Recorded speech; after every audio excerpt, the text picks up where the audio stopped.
Bueno, gracias por este turno que recibimos. Vamos a ver qué dice finalmente el presidente, aunque ya comienza a filtrarse aparentemente Sí, lo enviaron de la presidencia. las informaciones que va a estar emitiendo. Sería interesante saber si lo mismo que el señor, porque esto parece impresionante, como que nos estamos congelando en el tiempo o volviendo, una especie como de loop, de ciclo.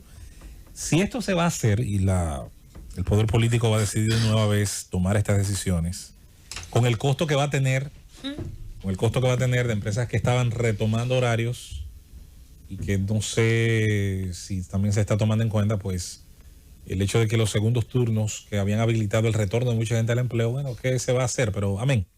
Al final aquí tenemos, insisto, un reclamo muy visibilizado, que no sé en qué momento entenderá. Yo creo que cuando todo el mundo esté vacunado, entonces va a pedir que nadie estornude, que nadie se lleve las manos a la nariz. El asunto es no volver jamás a la vida normal y productiva. Pero bueno, en lo que se averigua el caso, tenemos la misma situación con el tema de las clases. Ahora le pidieron a los colegios privados una prueba PCR para incluso, me parece que es todo el personal administrativo y el que está alrededor de los profesores. Eso también va de la misma mano, insisto, con una intención que curiosamente no le despierta, señores, a ninguno de esas grandes mentes pensantes que están viendo una especie de complot judeomasónico en los colegios privados que siguen cobrando, insisto, la misma colegiatura con nuestros hijos en las casas. Sin embargo, no ven nada raro en el gremio más importante de empleados del Estado, que es el de los profesores, cuando intenta por activa y por pasiva retrasar el retorno, así sea semipresencial, a las aulas. Eso sí, no despierta ninguna alarma y ninguna alerta en algunos. Es una cosa rarísima. Yo tenía entendido, por ejemplo, que cuando usted ponía un hijo en la educación privada, usted lo ponía donde quería. Sin embargo, quiera o no, adivine qué, paga los impuestos que sustentan la educación pública. Es como una especie de síndrome de Estocolmo en el que vive el contribuyente dominicano, donde yo creo que aquí todos los días hay que recordarle por qué paga donde quiere y como quiere y por qué tiene que pagar obligatoriamente, lo use o no. Qué curioso que una cosa a usted le llame más la atención que otra. Pero bueno, miren, entre otros temas en cuestión con todo esto del cierre. Por cierto, que no se nos olvide, habíamos reclamado muy temprano en el año 2020 que las medidas de limitación de horarios y de ciertas actividades no vinieran solas, que estuvieran acompañadas de algún tipo de levantamiento y de trabajo relacionado a la parte terapéutica, la parte médica. Es decir, no puede venir solo el tema policial y el tema de las calles y el tema de los retenes, porque eso ya lo hicimos. Y adivine qué, nunca se aplanó la curva. Es más, adivine qué, y no me crea a mí, vaya a las informaciones de salud pública, dude de todo lo que yo le diga. ¿Cuándo bajaron de 54,000, 52,000, 50,000 los contagios acumulados? Justo en el proceso de hace 2 meses de flexibilización, que está ahora en 41,000, 42,000, lo más que llegó a bajar fue 39, 38. Estamos en cifras similares a las de octubre, más o menos, del año pasado. En ese sentido, siempre es bueno recordar que del total de casos que hay acumulados en un momento dado, es importante siempre señalar cuál es el porcentaje que está necesitando atención médica directa, y ahí es donde viene la parte importante: las camas UCI, las camas COVID, los ventiladores. Ese número, que se mantenga siempre en porcentajes, donde pueda ir saliendo y entrando, acorde al manejo de los médicos dominicanos, acorde al manejo que yo entiendo que ha sido mayormente exitoso, porque yo creo que ese es un crédito que hay que darle a la clase médica en nuestro país. Un crédito que se le hace muy difícil a tanta gente que acostumbrada, y algunos aupadores del mensaje del miedo y el pánico, dígase gente que todos los días trata de enfocar la cosa por donde peor pueda cogerla. Antes era en un tema de la positividad, en otro eran los fallecidos, en otro eran los fallecidos reportados, etcétera, etcétera. Acompañen eso, y sería una sugerencia que hacemos a nuestro gobierno, además de ese levantamiento, de otros tipos de medidas. Hay que seguir haciendo del aula, del lugar de trabajo público y privado y de los comercios un aliado en la educación de la gente con respecto a la higiene. Y hay una serie de hábitos que yo sí creo que llegaron para quedarse.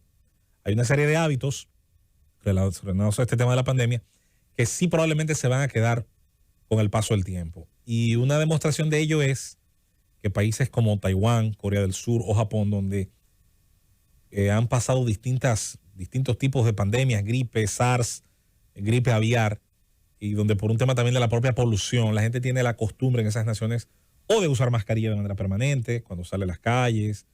El propio tema del distanciamiento social, al menos como lo vemos nosotros, digamos que se parece un poco más a su cultura, no tienen esa inclinación que tenemos nosotros a estar tan cerca siempre, así sea innecesario.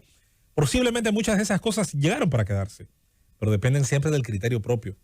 Siempre extrañamos que el Estado Dominicano, en su rendición a quienes creían que la solución a esto era policía y policía, no acompañara el retorno gradual, normal, que en algún momento se intentó hacer por fases, pero que luego fueron interrumpidas por el propio Estado, no acompañara ese retorno gradual a la normalidad con la educación y las medidas dentro de esos espacios que mencionamos. O la población dominicana, en su inmensa mayoría, o acude a una oficina a trabajar o a una industria, o en cualquier área de servicios, o todos los días consume bienes y servicios en distintos lugares, supermercados, bancos, etcétera, o en su defecto está en edad estudiantil, ya sea escuela primaria, secundaria o la educación universitaria. Por lo tanto, eran y son todavía esos lugares, yo diría que parte del proceso, que ya perdimos mucho tiempo, pero que viendo todavía el estadio mental en el que están muchos dominicanos, yo creo que todavía son aprovechables. Son aprovechables. Me interesó escuchar a este epidemiólogo, a quien conocemos y ha venido varias veces aquí a la cabina, porque tiene un mensaje muchísimo menos abrumador y de apretar el botón rojo de lo que otros a lo mejor están predicando a través de los medios y de la influencia que tiene. El Gran Santo Domingo siempre, todo el tiempo, me puse a buscar informes hacia atrás y siempre tuvo proporcionalmente muchísimo más densidad de enfermos en todos los sentidos por 3 razones muy básicas. Tiene la mayor cantidad de población en un mismo lugar, en una misma demarcación geográfica. Tiene esa misma población viviendo más cerca. Hay una densidad poblacional mucho más alta por kilómetro cuadrado. Eso es bastante lógico. Y tercero, hay más acceso al diagnóstico. Recuerde que el diagnóstico es lo que convierte una persona quien se sospecha en una estadística oficial. De manera que también es importante tomar eso en cuenta.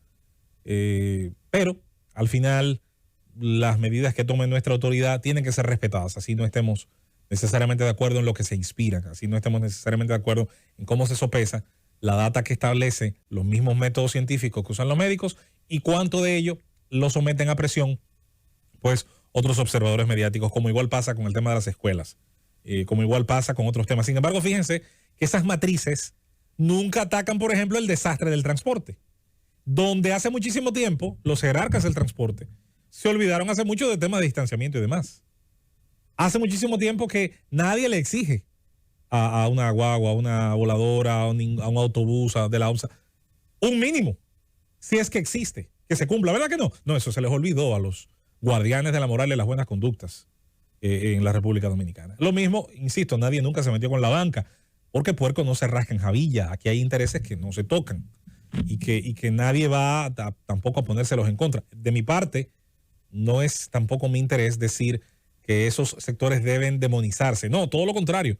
Quien les habla siempre ha insistido en que el criterio individual no lo sustituye ninguna medida colectiva. La mejor demostración es, como decíamos ahorita en el debate que sosteníamos, que en el peor momento, de los peores controles, de las peores cifras de julio del año pasado, había gente, señores, que alegremente en sus barrios o en sus villas de privilegio o en sus barrios en el hacinamiento, violentaba olímpicamente cualquier consejo y medida, demostrando así que los problemas de una cultura de desobediencia, de una cultura de poca conciencia, de años, de décadas, de un siglo, no lo van a resolver meses de un intento de cierre general. Lo que vamos a hacer es alimentar otra vez la industria del macuteo, de este sí, aquel no, de los permisos, como cuando la rubia se puso de moda, la rubia que viralizó y que puso a mucha gente a cuestionarse de los permisos concedidos a empresas, etcétera, etcétera, etcétera.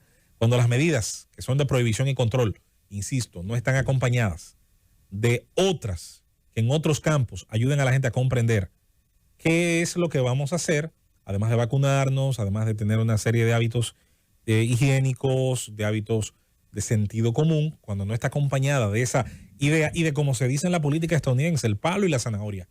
Cómo se educaba al conejo. Bueno, Yo te quito algo, pero te doy algo.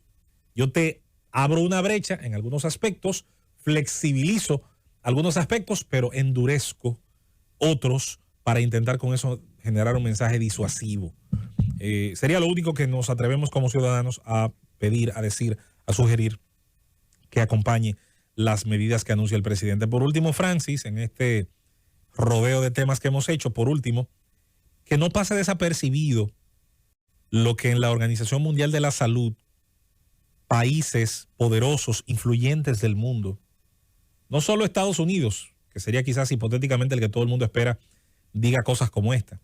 Japón, Australia, Portugal, entre otras naciones, solicitaron en la Organización Mundial de la Salud, que se ha vuelto otro teatro de operaciones geopolíticas, que la investigación que se hace sobre el origen del COVID-19 sea valiente, transparente e independiente. Y ustedes escucharon al doctor Fauci, aquel que había negado el imperativo que decía la administración pasada estadounidense sobre el origen del virus. En su momento negarlo, bueno, terminó hace una semana admitiendo que no podía realmente descartarse la posibilidad de un origen que no fuera animal, que no fuera simplemente, como dice mi amigo Leo, que no le echaron suficiente naranja agria al murciélago antes de cocinarlo. Y ahora nadie se pone las manos en la cabeza. Ojalá que las respuestas que traiga esa misión, que hace una investigación en propio territorio chino, pueda ser satisfactoria y, como dicen esas naciones, transparente, y que señale si hubo algún descuido también en la parte humana, sobre todo en los laboratorios de virología que están asentados en esa ciudad donde comenzó a conocerse la pandemia. Vámonos a la pausa.